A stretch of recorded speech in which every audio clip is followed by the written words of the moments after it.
So hello everyone, my name's Rob Lown. I'm a consultant haematologist at Southampton University Hospital. I'm going to talk about low-grade lymphoma, and many thanks to Lymphoma Action for asking me to come and talk on this topic. It's actually the second time I've spoken for one of these conferences, and I was very excited to have the opportunity to talk again. I guess the first question, what is low-grade non-Hodgkin lymphoma? And of course, we know that lymphoma is a type of cancer, and most cancers actually arise in a very similar way. And what makes cancers behave differently is actually the cells, the parts of the body that they arise in.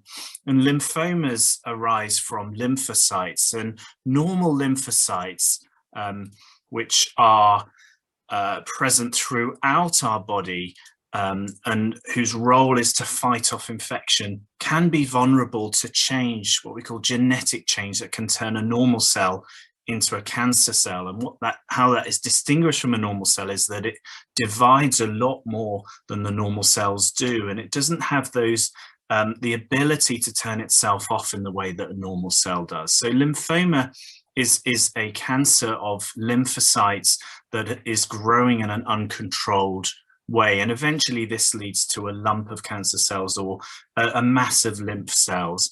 And these masses, these lumps, can arise anywhere in the body, but most commonly as lymphoma doctor, I see these arise in the lymph nodes and the lymph system. And many of you listening to this talk would have first noticed your signs of lymphoma as an enlarged lymph node.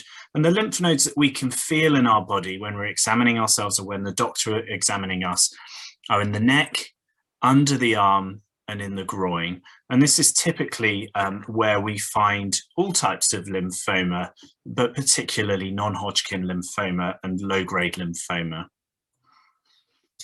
And when I'm talking to patients, when I'm teaching young doctors or nurses about lymphoma, I always like to break it down in this way. And actually, I take out the division between non-Hodgkin and Hodgkin lymphoma, because actually this is probably a better way of describing it. And the most important division when we as lymphoma doctors are looking at lymphoma is whether the lymphoma is growing very fast, in which case it's high grade, or whether it's actually quite a slow growing lymphoma, also known as low grade. And most commonly, these low grade lymphomas, these slow growing lymphomas, which I'm talking about today, are B cell lymphomas. Actually, the low grade T cell lymphomas are actually very rare. So what we're going to talk about today are low grade lymphomas. These are slow growing B cell lymphomas. And there are actually many types of low grade B cell lymphoma, but I will focus on some of the more common types, and that will include follicular lymphoma, mantle cell lymphoma, and also marginal zone lymphoma and Waldenström's macroglobulinaemia. So do we know what actually causes low-grade lymphoma? And to be honest, often no, we don't. In most cases, there are no clear cause identified, and we think this is just down to chance, down to accident, some abnormality in probably just one of those lymphocyte cells that has allowed it to become a cancerous cell. And unlike a lot of other cancers, actually, there doesn't appear to be an association with things associated with our lifestyle, such as smoking, such as obesity. These sort of things don't seem to have a big influence on the incidence of lymphoma. But we do recognize there are some conditions that perhaps increase the chance of people developing lymphoma, although it's still quite rare in these groups of people. And one pattern we see as lymphoma doctors coming into our clinic are people who've had problems with their immune system. And actually, most commonly, that's because of medication. So people may be on medication that suppresses their immune system for all sorts of reasons. Often it can be steroids, or it can be other drugs that are used to treat autoimmune diseases where the immune system is affecting a person's body. The other group that we can sometimes see causing lymphoma is certain infections, and I'll talk about this a bit later on in the talk, because some lymphomas are actually appear to be caused or very closely associated with certain types of infection, although these are quite rare. And one thing that's quite important to note is that lymphoma is not strictly inherited. We can't identify a particular gene, perhaps like it can be done with breast cancer. There's no specific gene that is really strongly associated with lymphoma, although we do sometimes see families where there is more lymphoma present than perhaps we would expect to see. And some very rare types of lymphoma, and also some common types as well, in very, very small numbers of people, we may see having a strong family trait. But on the whole, in the vast majority of people, we don't class lymphoma as an inherited illness. So who gets low-grade lymphoma? So this information is available on the Cancer Research UK website, and it's got a really good information database on Hodgkin and non-Hodgkin lymphoma. It doesn't unfortunately break it down between low-grade and high-grade, but we know approximately 50% of all non-Hodgkin lymphomas are low grade. So 1 in 2 cases will be low grade lymphoma. So about 7,000 to 8,000 cases per year of low grade non-Hodgkin lymphoma. And this counts for about probably just over 2% of all cases of cancer in the UK. So it is relatively rare compared to other cancers such as lung cancer or bowel cancer or breast cancer. Now, lymphoma is certainly a disease of the elderly, particularly non-Hodgkin lymphoma, and low-grade non-Hodgkin lymphoma is no exception to that. The most common, or the peak age, the age where this disease is most common, is actually between the ages of 80 and 84.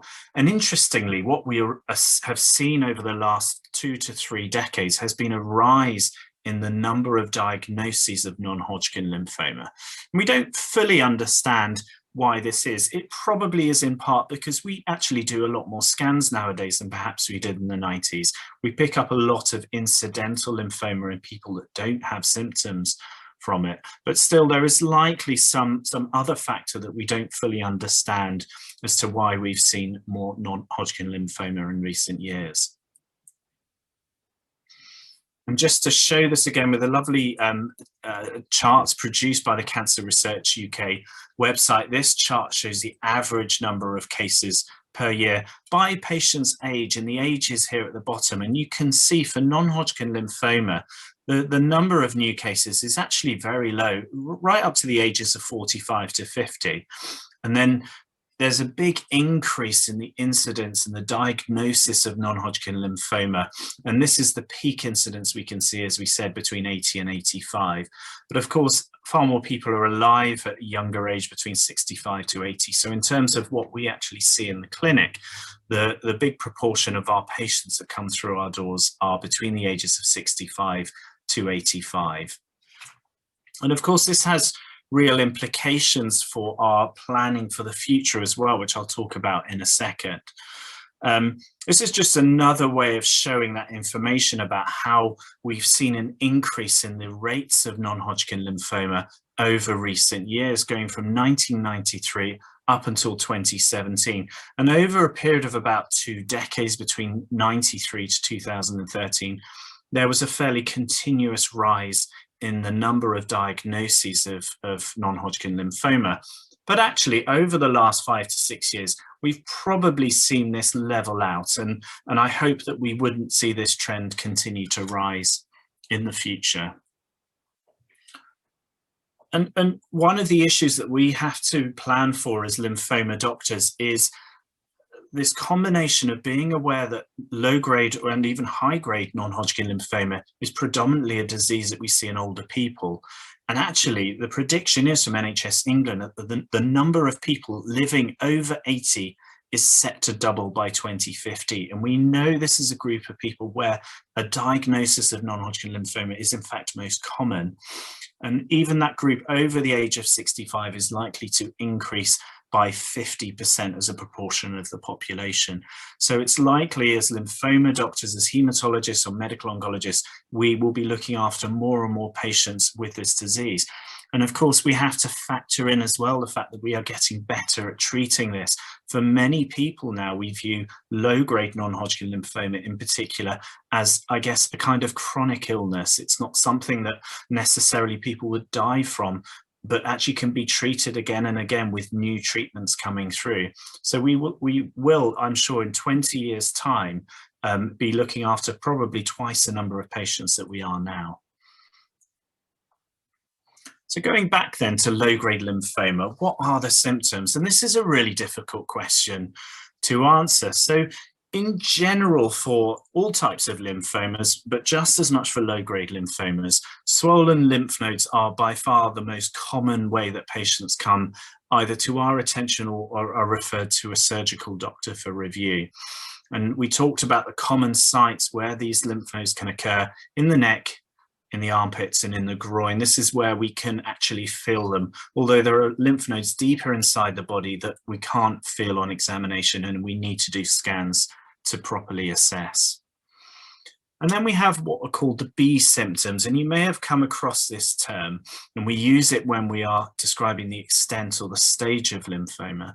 And B symptoms are more of an indication of high-grade lymphoma, more aggressive lymphoma, although we do also see them in people with low-grade lymphoma. And these B symptoms include fever, drenching night sweats. And in clinic, I always ask very specifically about drenching night sweats. These are night sweats that actually mean that you have to get up and sleep on a towel or change your bedclothes, rather than a little bit of beading around the chest or the forehead, which actually is quite common. And the other symptom is unexplained weight loss as well. But there are many other symptoms of lymphoma, and I like to divide these into general symptoms or symptoms related to lymphoma in places outside the lymph node, so extranodal symptoms. And these can include tiredness, a very common symptom in patients with lymphoma, infections lasting longer than usual, because we know that many types of non-Hodgkin lymphoma can impair the body's immune system. And this means that when we get common infections such as viruses, common colds, urine infections, chest infections, these may last longer perhaps than they usually do.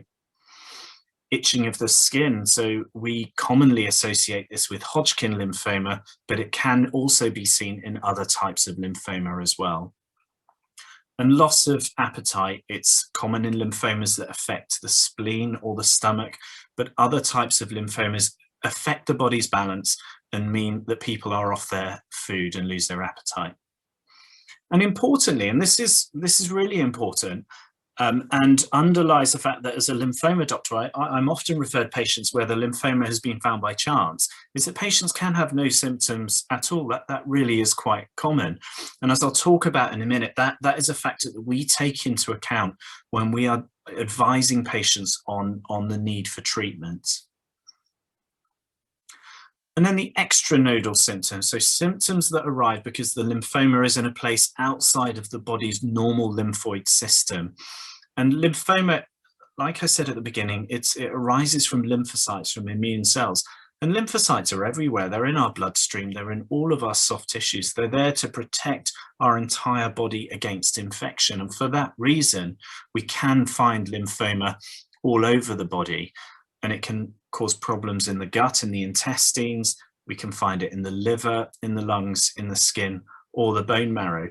But it's important to say that actually just because the lymphoma there, it doesn't necessarily cause symptoms, and often it has to be quite advanced before it affects these organs. I always call this the million-dollar question. It's such a hard question to answer, which is, what is the outlook for people living with low-grade lymphoma? And there are some really important factors to take into account here. Firstly is low-grade lymphoma often responds well to treatment, often responds really well, and can often go into a complete remission, in the sense that when we do scans and other tests, we don't find any evidence of the lymphoma remaining in the body. However, when I counsel patients in clinic who have a new diagnosis of low-grade lymphoma, I will say to them, it responds well to treatment, and we can get it down to the level that we can't see it, but that I will expect it to come back. And we often use the word incurable to describe low-grade lymphomas. I don't like that word because it has, I think, negative connotations with cancer. But what it means is it's a disease that is relapsing and remitting. It means we can get it into remission. Eventually it will come back, but then we will try and treat it again, expect it to get back into remission, and so on. But it is a disease that actually is very, very hard to entirely get rid of, although there are some few exceptions to that. And one of the most difficult things about counseling people about their outlook, about their prognosis from their lymphoma, is that actually one of the most valuable ways of us understanding how the lymphoma is going to behave is how long it responds to treatment. And of course, we don't know that at diagnosis. And it's information that really comes into the discussions in subsequent years once patients have been treated, and we get a sense of how well it's responded and how long it's gone into remission. And that actually is one of the most important features of us being able to predict in the longer term how people will do with their lymphoma. And this also is really important. And the fact that low-grade lymphoma is a disease that people can live with for many decades, and there are always new treatments coming on board. Lymphoma research is so active. So there are usually several different types of treatments. So relapses, whilst of course they are distressing, can often be successfully treated. And what other factors do we take into account when we're discussing with people living with lymphoma in our clinic about how they will be treated and how we expect they will do?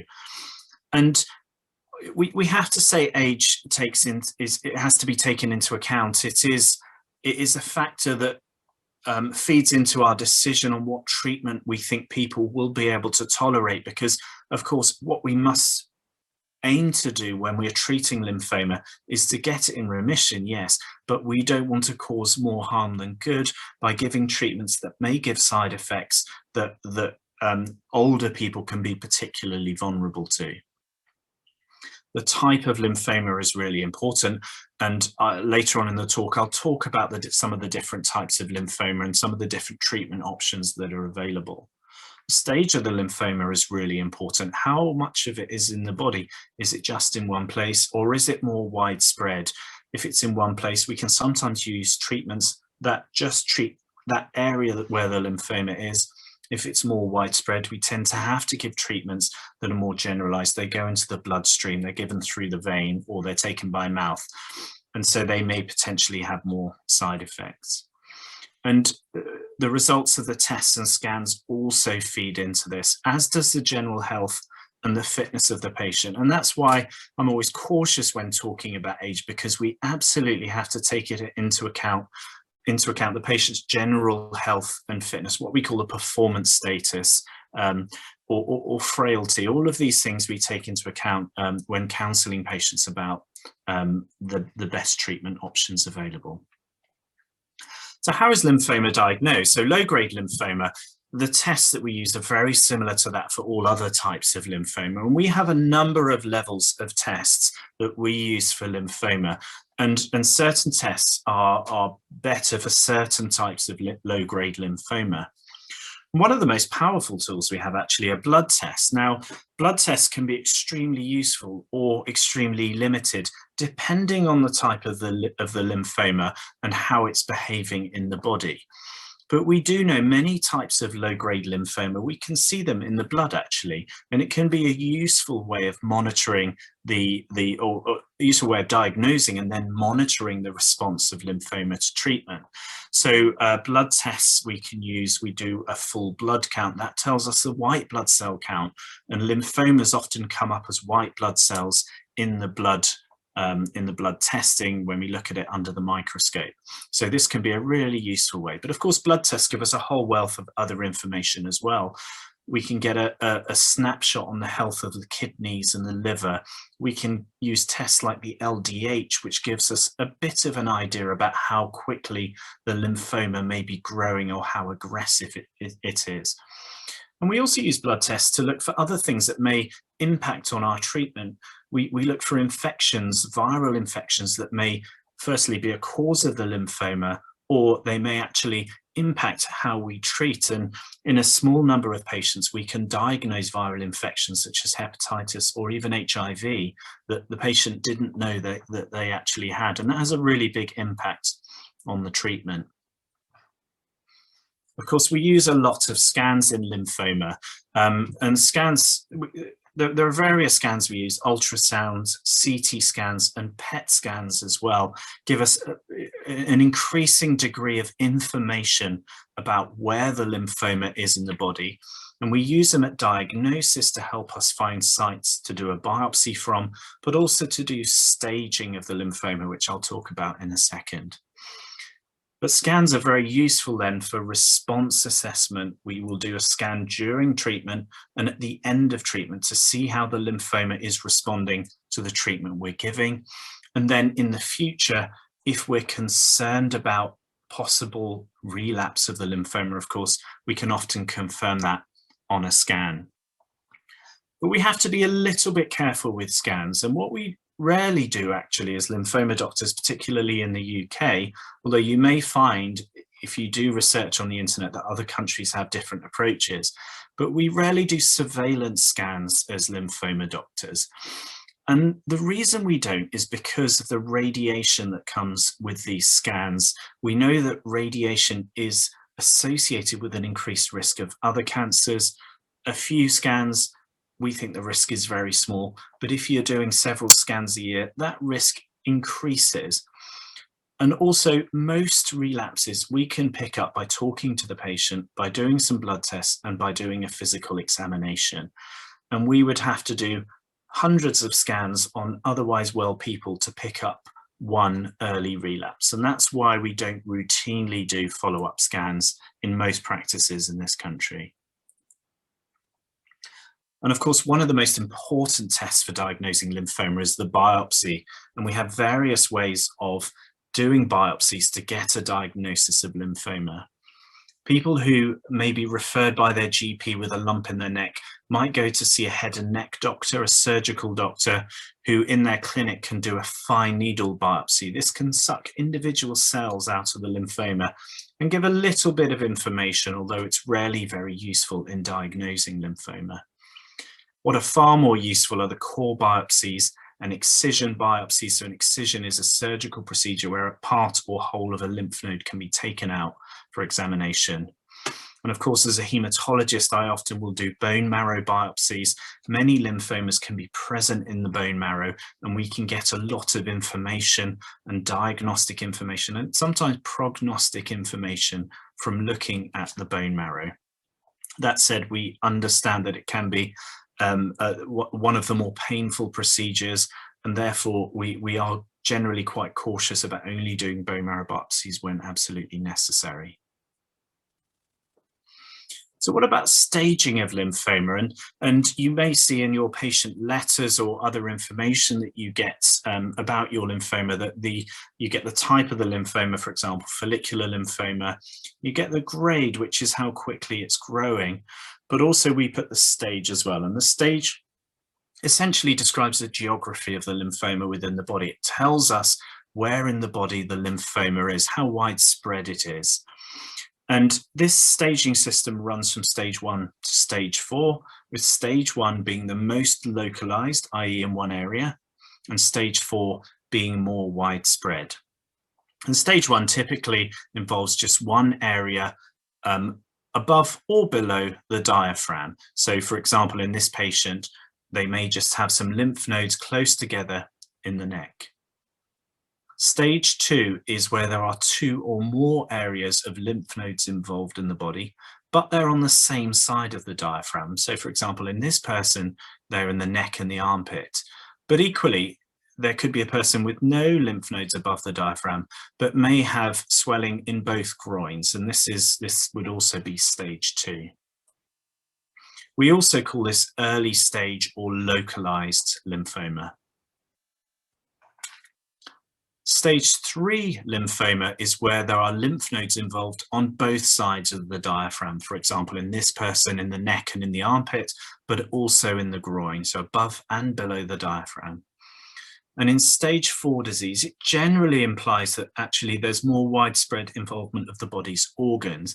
And this may, for example, include the bone marrow, or the liver, or the spleen, or other organs where we more commonly see lymphoma, such as the thymus gland, the thyroid, or the lungs. And this stage 3 or 4 lymphoma is also referred to as advanced lymphoma. So what about treatments? One of the most important things, and I have to admit as a lymphoma doctor, one of the most difficult conversations I have with people who've been newly diagnosed is that actually some people don't need immediate treatment for the lymphoma. That's often true if we found it because a person has had a scan for another reason. Maybe they've come in with some shortness of breath and they've had a scan of the chest, or they've got some pain in the tummy and have had a CT scan of the abdomen. This comes through quite often to us. People have had these scans and they've been found to have small lymph nodes. They didn't know anything about it, and the symptoms that they initially had were not related. And in those sorts of cases where the lymphoma is not very large, the lymph nodes are not too large, there are no bothersome symptoms, where the blood counts, the blood tests are normal, and there's no evidence of damage or imminent future damage to the body's organs. Actually, in this case, we take what is referred to either as a watch and wait, or people often prefer the term active monitoring approach, which is where we don't start treatment straight away. We review people in clinic fairly regularly and fairly frequently to start with, do blood tests, clinical examination or self-examination, and just monitor things until the point where we feel actually these are not all true. For example, patients may be becoming more symptomatic, the blood counts may be slightly more worrying, and that's where we may take stock of things and have another discussion, say actually now is probably the time to start some treatment. And this is really the pattern of treatment for low-grade lymphoma. So from diagnosis, some patients will just go straight into active monitoring, whereas others will need treatment straight away. And we treat with the aim of getting the lymphoma into remission. And in some patients, depending on the type of lymphoma, there may be some maintenance treatment, and we'll talk about that a little later on. And once that's finishing, again, back to the active monitoring, and this can be in the clinic or it can be self-monitoring, depending where you're being looked after and what type of lymphoma you have. And then if the lymphoma comes back again, then more treatments, and again, then back onto the active monitoring. And this is the cycle that treatment of lymphoma will often go through. And we do have patients who've been under our care for decades, just 5-10 years apart, going through each of the stages of these treatment. And this very much illustrates the typical management of low-grade lymphoma. So what if the lymphoma needs treatment? How do we treat it? And the backbone of treatment for most low-grade lymphoma is this. It is a combination of antibody treatments, most commonly the drug Rituximab, with a form of chemotherapy. Most commonly, we will use bendamustine or combination chemotherapy, either CVP or CHOP. These are the regimens we use, and how we choose these regimens depends on a number of factors. And of course, people having these kind of treatment will also have supportive medication, supportive care to help them deal with some of the side effects and some of the risks associated with these treatments. So this really is the core of how we treat low-grade lymphoma, particularly in people that have not had any treatment previously. However, if patients have disease that is lymphoma that is just in one place, for example, stage 1 follicular lymphoma most commonly, actually this can be treated very nicely with radiotherapy treatment. And I will talk a bit more about radiotherapy treatment in a minute. But radiotherapy actually can avoid the need to give chemotherapy-based treatment in some patients. So we like to abbreviate this approach as R-chemo. This is our first line, the upfront treatment for low-grade lymphoma in the majority of people. And the R is for Rituximab, although in a small number of patients, we use a newer version of this called Ibrutinib. And this is an antibody treatment, and antibody treatments are drugs that they mimic the body's immune system. And most of you would have heard by now about antibodies being used to treat COVID. So those antibodies are actually taken from people that have suffered from COVID and recovered. These antibodies that we use in lymphoma have actually been engineered. They're produced in a laboratory, and they are designed to target these receptors, these proteins on the cells of lymphoma cells, that they almost target like a kind of a magic bullet. And when they bind to these lymphoma cells, there is a signaling process that brings in other cells of the immune system that can then kill off that lymphoma cell. And they're a really powerful tool for treating all types of lymphoma, and low-grade lymphoma just as much as any of the other types of lymphoma. Now, we know with Rituximab and Ibrutinib, people often will have side effects with their first dose of treatment. It can give some shivers and shakes, and sometimes those can be more severe. And we will give people paracetamol and steroids and antihistamines before they have this first dose to try and reduce those side effects. And those of you that have already had this will know that for the first day of treatment, the first dose of treatment, you will be booked into the chemotherapy unit all day, so it can be started very slowly and then only increased if people are not having side effects that are causing problems. But actually, once that first dose goes in the majority, though not everyone, in the majority of people, subsequent doses are really well tolerated and have very few side effects. And these antibodies we can also then give as a maintenance treatment after chemotherapy is finished. And this is typically for 2 years. But in that setting, the injection can be given under the skin rather than through the vein. And that usually works much more conveniently for people. And then the chemotherapy itself, I'm not going to go into too much detail about chemotherapy, but I would direct you to the sections of the Lymphoma Action website that give a lot of detail about this. These are the types of chemotherapy we use most commonly. So pre-COVID times, we used a drug called bendamustine a lot. We've used it less recently, although we are starting to use it again now. The incidence of the virus is dropping. What we've used more commonly is combination chemotherapy regimens, CVP and CHOP, but also chlorambucil, which is an older tablet-based chemotherapy, but still extremely effective for many types of low-grade lymphoma. And how we choose these chemotherapy regimens very much depends on all those factors that I talked about at the beginning, about age, about performance status, other medical problems, frailty. All of these things we take into account to try and strike that balance between effective lymphoma treatment and side effects. So I said I'd come back to radiotherapy. Here we go. Right, now, radiotherapy, I've often heard it described actually as the most effective single treatment for lymphoma. And that actually is probably true. And the reason we don't use it more is because for many people, the lymphoma is very widespread, and you would not be able to safely give radiotherapy to such large parts of the body. However, it's really effective for lymphoma that is localized to small areas. The radiotherapy doctors will often say they like treating lymphoma because they don't have to give such high doses. It responds very well to quite modest doses of radiotherapy.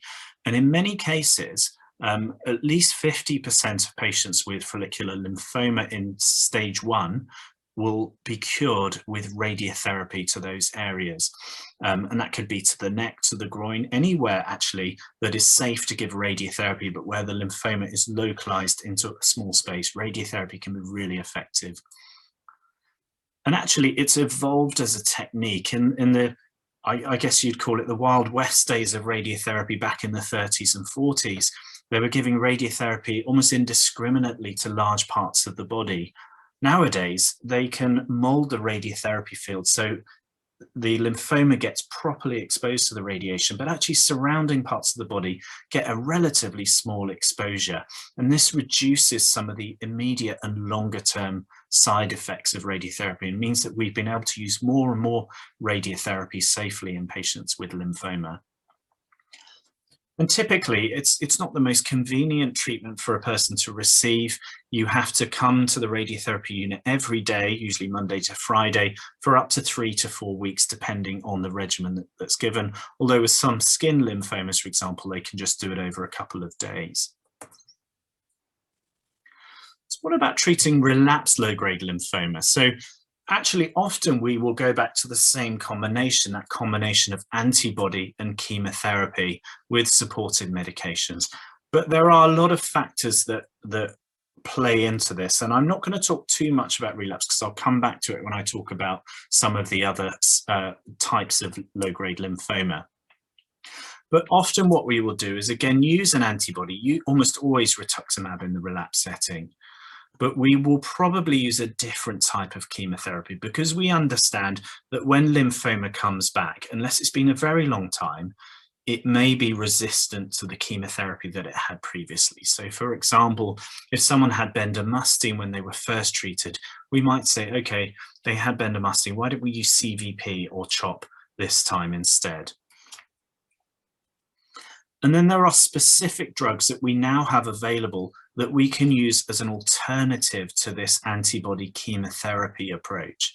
And that depends on the subtype of lymphoma. So for example, follicular lymphoma, we now have access, we have funding to use the drug lenalidomide. This is a tablet drug derived from thalidomide, but in combination with rituximab is really effective at treating follicular lymphoma.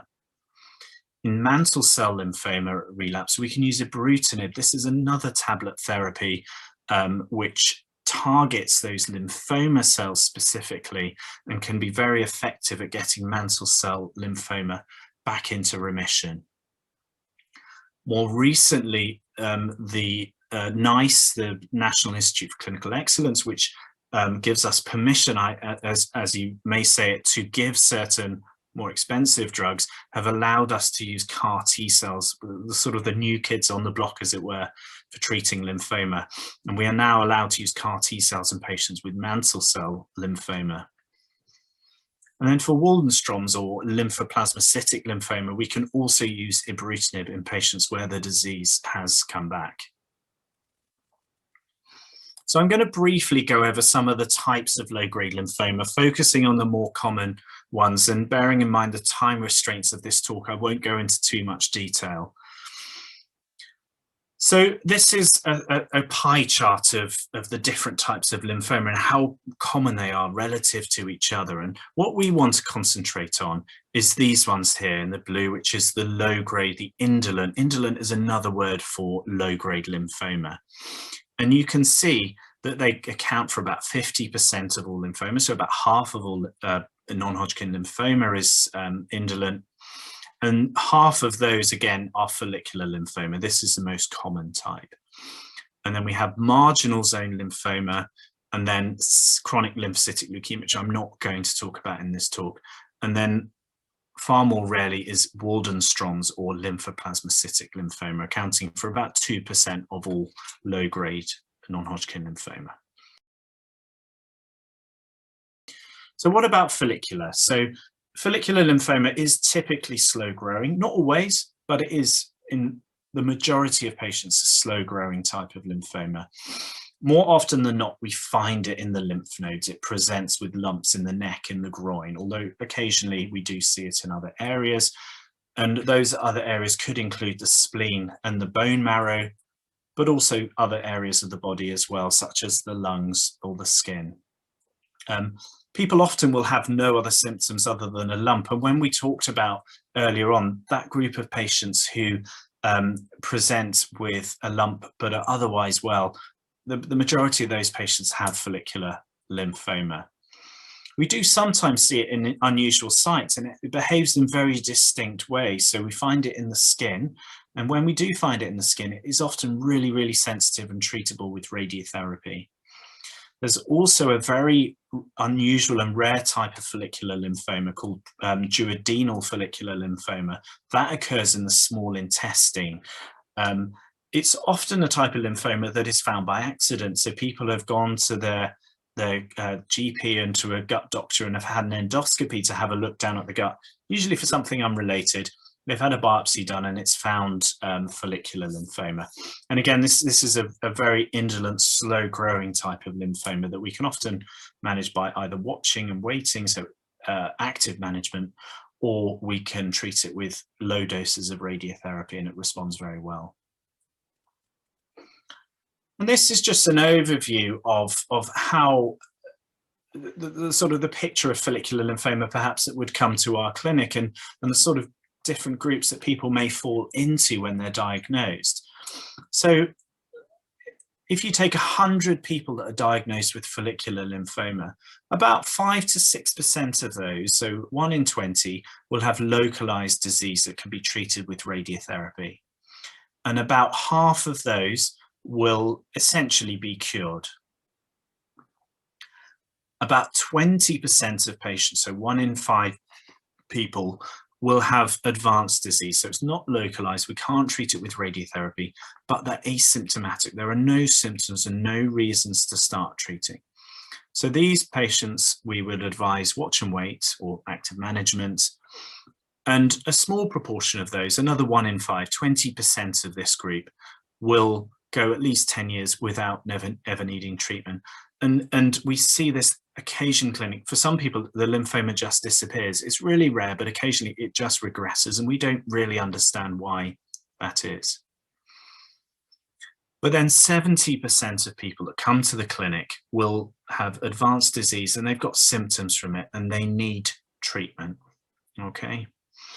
And this is the overall split. And of course, adding into those that needed treating are those with asymptomatic disease that eventually develop symptoms, and those who have radiotherapy, but the lymphoma comes back at some point after the radiotherapy. So at the end, about 85% of people, the vast majority of people with follicular lymphoma, do require, and this says systemic treatment. What that means is chemotherapy or antibody treatment for their lymphoma. And the other thing you may hear about is transformation. And transformation describes a change from a low-grade lymphoma to a high-grade lymphoma. And this is well recognized in low-grade lymphoma, although it is relatively rare. But it is actually most common in follicular lymphoma, and probably about 10 to 15% of patients, so 1 in 10 patients, will eventually have a change from their low grade to a more aggressive type of lymphoma, which of course is still treatable. Most commonly, it changes from follicular lymphoma to diffuse large B-cell lymphoma. That is the most common type of aggressive lymphoma or high-grade lymphoma. And if this happens, we usually have to treat it with stronger chemotherapy to get it under control, but we do expect to be able to get that lymphoma under control. So once we've treated follicular lymphoma, we also offer maintenance treatment. And potentially everyone may benefit from maintenance treatment, but we routinely offer it after treatment with our CVP and our CHOP. Patients who have had our bendamustine treatment, we have a discussion in the clinic. We think about the risks and the benefits, and we usually arrange a PET scan at the end of treatment. And if the PET scan is negative after you've had your bendamustine treatment, then actually the evidence to support using maintenance is not really there. And so we often will say, we feel that the risks of maintenance treatment probably outweigh the potential benefits. However, there's a big study underway in the UK at the moment. Some of you may well already be on this study called Portrea. And this is a study designed to help give us a better idea of who most benefits from maintenance, and also, as important, who actually doesn't need maintenance treatment. And how do we treat relapse of follicular lymphoma? So again, we consider several factors when a person has had follicular lymphoma, had treatment and been in remission, and then the lymphomas come back, or it hasn't responded as well as we might hope. Like I said at the beginning, actually, one of the most important things is how long it took to come back. And we do know from particularly recent evidence that if the lymphoma comes back within 2 years, it suggests that we need to treat that more aggressively, because people whose lymphoma comes back in a short space of time need stronger treatment because the disease is behaving more aggressively and is being more difficult.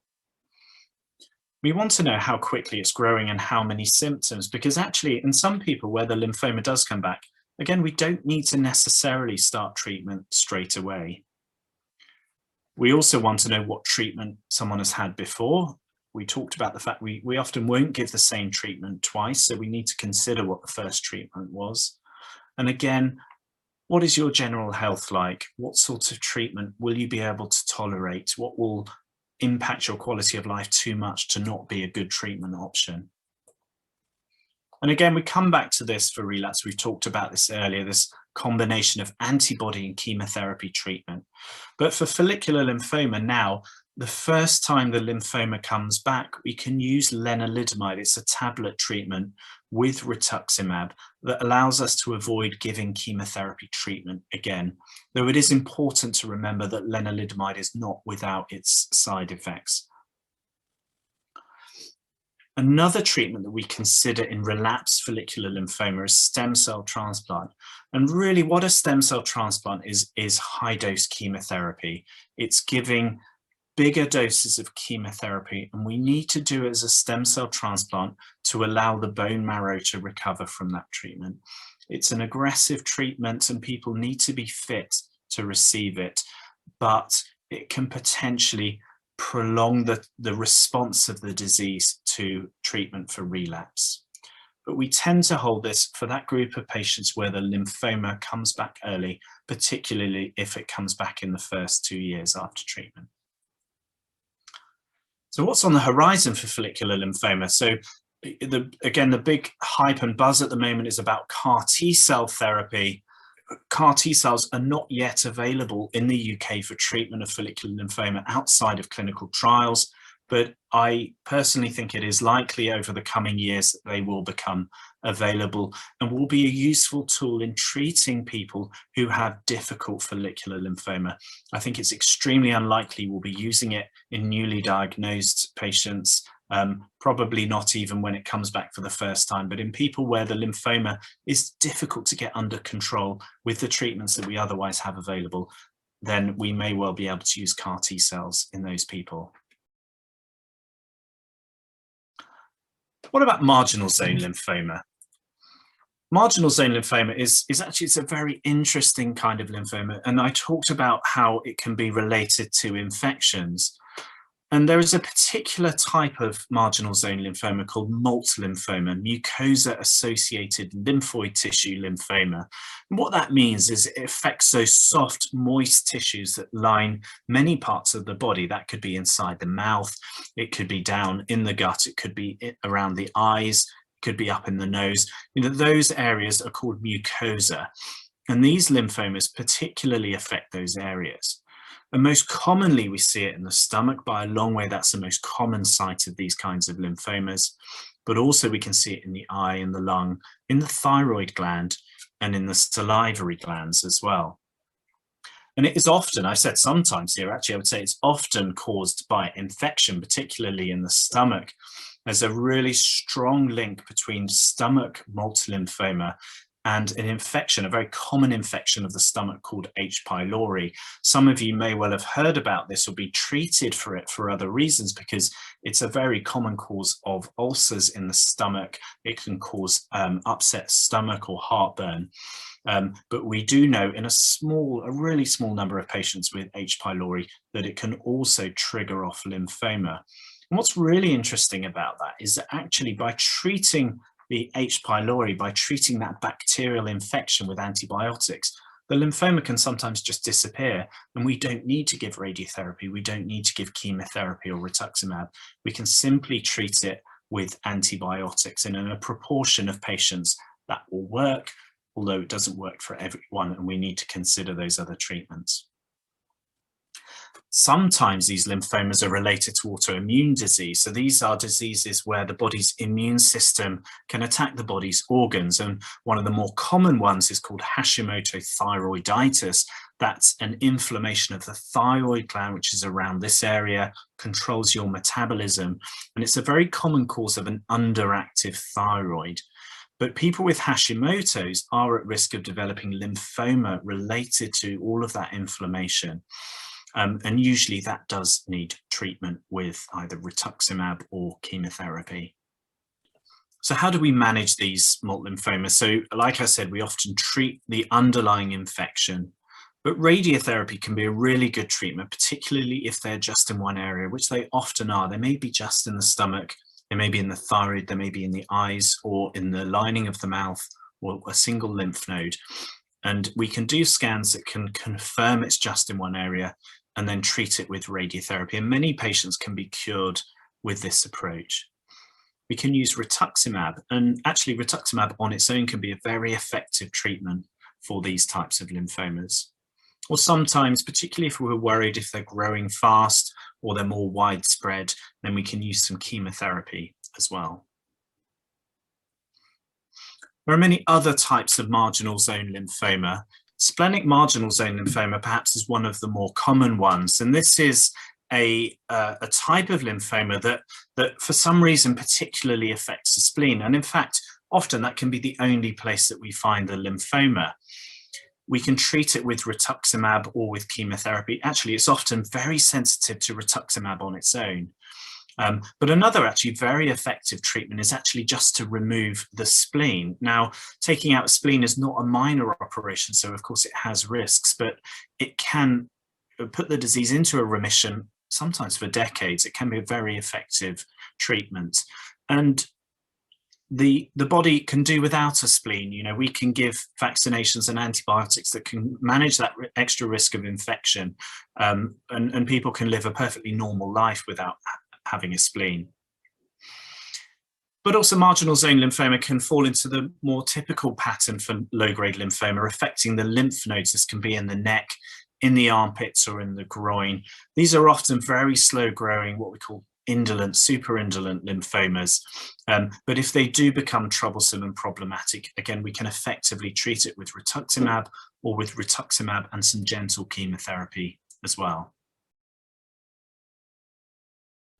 So finally, I'm going to talk about lymphoplasmacytic lymphoma, and this includes a rare type of lymphoma called Waldenström's macroglobulinemia. And these are very particular and unusual lymphomas, and I'll explain why. So Waldenström's is a disease with two problems. One is this lymphoma cell infiltrate. We call it an infiltrate. What that means is that it is present in various parts of the body. Usually with this disease, it's in the bone marrow and it's in the spleen. But the other problem we get is that these lymphoma cells produce a lot of protein in the blood, and they produce this IgM called a paraprotein. This is a very large protein, and it can build up in the bloodstream. And when those antibodies, those paraprotein levels get very high, the blood can become viscous. So instead of flowing smoothly through the blood vessels, it becomes much thicker. If you imagine, like, rather than the liquid texture of blood, it becomes almost oily. And this can result in poor circulation to the body's organs, okay? Patients who have Waldenström's can become very tired. They can suffer from headaches or problems with their vision. And this can, untreated, cause severe problems. So we have to manage the protein and also manage the lymphoma. So the treatment of Waldenström's involves two parts. One is removing the protein from the bloodstream, and this involves a process called plasma exchange. It's a bit like dialysis that kidney patients have, and it's where we take blood out of the body, we remove all of that thick, heavy protein, and then put back normal plasma, normal proteins from a donor, and that nicely thins the bloodstream and reduces the impact. And once we've removed that protein, we then need to concentrate on trying to stop the lymphoma producing more of the protein. But actually, in some patients with Waldenström's, the protein's been detected, but it's not so high that they need treatment straight away. But if it is, we can do the plasma exchange and then treat the lymphoma with a combination of rituximab and chemotherapy. Most commonly, we use a regimen called DRC, dexamethasone, rituximab, and cyclophosphamide, although you can use other combinations in people who have symptoms or a very high protein. And now in Waldenström's, we have access to a drug called Ibrutinib, a tablet treatment that can specifically target these lymphoma cells and is a very effective way of getting the lymphoma back into remission. So mantle cell lymphoma often falls in between low-grade and high-grade lymphoma because it can sometimes grow very quickly, but often is actually quite a slowly growing disease. There's lots of variation in how it presents to us as lymphoma doctors and how it affects patients. We call it mantle cell because of where it affects in the lymph nodes. And this is a slice through a lymph node as seen down a microscope. And we have a central bit here called a germinal center. And around the germinal center is this thing called a mantle zone. And it's a mantle because it was thought to mimic the mantle, the cloak that a Roman soldier would wear. And there are two main types actually that we see. Firstly, we can see one that looks a bit like a chronic lymphocytic leukemia because it's mostly in the blood and in the bone marrow and in the spleen. People with this kind of mantle cell may have a very large spleen and a very high white cell count. Although sometimes we see it with quite low counts, a normal size spleen, and often those patients won't need treatment straight away. The other type, perhaps more common, is nodal mantle cell. And again, it follows this pattern like follicular lymphoma of mostly occurring in the lymph nodes. And it's actually quite rare to find it in the bloodstream, though it may be present in the bone marrow. And what distinguishes mantle cell as well from other types of low-grade lymphoma is the treatment. It is very different, particularly in a younger, fitter population, because in that group of patients, we often treat it quite aggressively, or we offer aggressive treatment. And that's because this appears to be the best way of keeping the disease in remission for the longest period of time. And this regimen is called the Nordic Regiment because it came from the Nordic Clinical Trials Group in Scandinavia. And it involves giving 6 cycles of intensive chemotherapy. This is stronger than the usual Rituximab and chemotherapy that we use for other low-grade lymphomas. And also at the end of those 6 cycles of treatment, we also offer patients high-dose chemotherapy. And this is in the form of a stem cell transplant. And once that's all finished, we also offer 3 years of maintenance Rituximab. So that's Rituximab given every 2 months for 3 years. And this combination of treatment is felt to be the best way to get mantle cell lymphoma back into remission because it doesn't behave as indolently as low-grade as the other low-grade lymphomas. For older patients, for people who wouldn't be fit for this type of aggressive approach, we still have effective treatment options, and we would give that combination of Rituximab and chemotherapy. Most commonly, we use the drug bendamustine because that can be very effective for treating mantle cell, but also we can add in an additional chemotherapy drug at a relatively low dose called cytarabine. When mantle cell relapses, which it almost always does, we now have access again to Ibrutinib, this drug that can target those lymphoma cells. It's a tablet therapy. It's taken once a day and it's taken continuously until it stops working. If the disease then comes back again, we can retreat it with Rituximab and chemotherapy, but we now have available to us CAR T cells. This is another recent announcement by NICE that we can use CAR T cells in patients with mantle cell lymphoma who've previously had chemotherapy and Ibrutinib. CAR T cells are now an option. And actually, again, it's probably for another talk, but CAR T cells can actually be given to people who perhaps may not be fit for that more intensive approach. So the question is, you've been diagnosed with a late stage lymphoma, and is this something to worry about? And I think, firstly, it's important to clarify what late stage means. And I have to admit, it's something that I rarely use when I'm talking about lymphoma. We talk more about localized and advanced stage, and I think by late stage what you're referring to is where the lymphoma may be more widespread, or perhaps it's been there for several years until it's actually been diagnosed.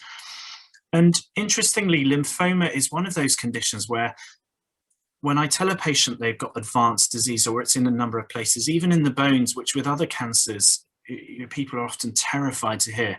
With lymphoma, particularly with low-grade lymphoma, this doesn't always imply that it's necessarily less treatable, and we can often successfully treat people with very advanced lymphoma and get them back into a complete remission that may last many years. So the question is about which types of lymphoma, which types of low-grade lymphoma can be cured. What are these types? So when I referred to this in my talk, we were talking about localized lymphoma. So this is lymphoma that is not spread in a number of lymph nodes areas or in the bone marrow or the spleen, but it's in one small area, and that may just be a lymph node, it may be in the skin, it may be in the gut. And we know that if lymphomas are truly localized to those areas, they can be managed with either surgery, although surgery is quite rare, but much more commonly with radiotherapy. And radiotherapy is able to kill off any active lymphoma cell in that area. So there are a proportion of people who've got very localized lymphoma that can be treated with radiotherapy, and we would expect those people to be cured. But it's not everyone. For example, with follicular lymphoma, if you have localized disease, stage 1 disease, and you are treated with radiotherapy, currently we would expect about 50%, about half of those people to be cured. And by cure, I mean, we don't expect the lymphoma to come back in their lifetime. So I've been asked about the relapsing, remitting nature of lymphoma, and that people can have treatments and then go into a period of active monitoring. When the disease comes back, they are treated again. And the question is, actually, rather than go into that active monitoring can people have ongoing treatment instead? And in some cases, yes. So it depends on the treatment that we're giving. So if we're giving chemotherapy, we know that chemotherapy is not something you want to give continuously, because as you give it for longer and longer periods of time, you stand the risk of progressively damaging the body's bone marrow and potentially the body's organs. So we like to give that over a limited period of time so we can get the best benefit, but the fewest long-term problems. But there are some other treatments for lymphoma that we can give over a longer period. And of course, we already give maintenance Rituximab, and we can give that for up to two years in follicular lymphoma, 3 years in mantle cell lymphoma. There are other treatments that actually we deliberately use and treat people with until it stops working. And that can be either because the disease has come back, the lymphoma has come back, or because people just can't tolerate being on the treatment anymore.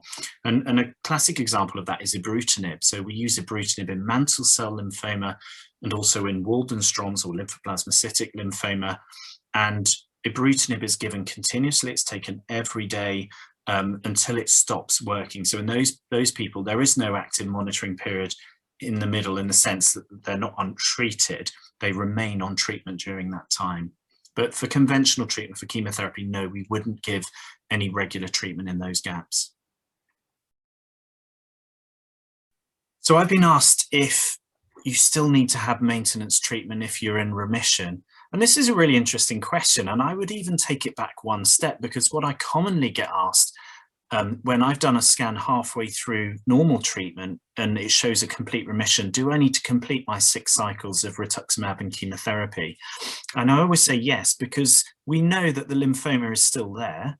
We just can't see it on the scans that we've done or the blood tests that we've done. And this is a really important concept. And that, of course, then goes into the maintenance. So you've had your end of treatment scan, even a PET scan, which is a very sensitive way of picking up lymphoma. But that scan is not perfect. It will only pick up lumps of lymphoma that are bigger than 5 millimeters, and anything smaller than that won't show up on the scan. But there can be many, many cells still remaining in the body that are not picked up on the scan. And this is why we give maintenance, because what we want to try and do is to keep that small number of cells that may be left behind after the treatment at bay for as long as possible. But I don't think maintenance is for everyone. And I talked earlier about patients who are treated with Rituximab and bendamustine. Now, in the early maintenance studies, they were really looking at people that had rituximab and CVP or R-CHOP or R-chlorambucil. They didn't look at people with rituximab and bendamustine. And there is some newer evidence to suggest that people that are treated with rituximab and bendamustine perhaps don't need maintenance treatment, but we're not entirely sure about that. And that's why we are doing the Portray study to try and help us answer that questions. But we also know that maintenance is not without risks, even though it's very well tolerated.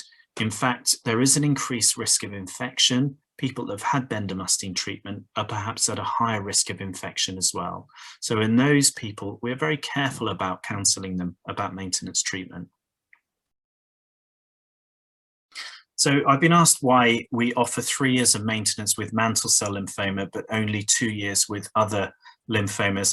I'm afraid it's a very simple answer, which is that that's what the trial offered. So the trial which showed that there was benefit for maintenance rituximab in mantle cell lymphoma after having a transplant was looking at 3 years of maintenance, and it showed that that was better than no maintenance. I don't know why they elected to give 3 years rather than 2 years, but this is often the way when we are deciding our treatments for lymphoma, and actually what is funded is based on the trials. And that is the reason that we do it in mantle cell. It may be that 2 years is as good, it may be that 4 years is better, but we don't know that. We can only go by the clinical trial information that we have available. So I've been asked a question about someone who is on treatment and they're feeling unwell. And it's about how you decide as a patient who you should contact, whether your symptoms are worth you contacting the team, or should you be contacting someone else because perhaps the symptoms you have are unrelated. And I think this very much depends on the hospital where you're being treated and what arrangements they have. I can talk from my own centre where we have an acute oncology service, and I know most hospitals that treat cancer will have a similar setup. But we also have support from our lymphoma clinical nurse specialists. And I think there is a clear divide between what those two services offer. But what our acute oncology service will do is triage your question. You can call them up, and many places will have daytime availability or even 24-hour availability. And I think the bottom line is, if you're unsure, call and ask for advice. And they may say to you, actually, you know, this doesn't sound related to your treatment, you should contact your GP. Or they may say, actually, it does do this, or come in and be checked out. So the overall answer to that question is, I think having a low threshold for asking for advice from your specialist team, let them make the decision about whether it's related to your treatment, and they'll be able to advise you appropriately. And often the clinical nurse specialist can provide backup if you're still unsure, and they may be able to contact your consultant who can give advice outside of the usual clinic timeframe.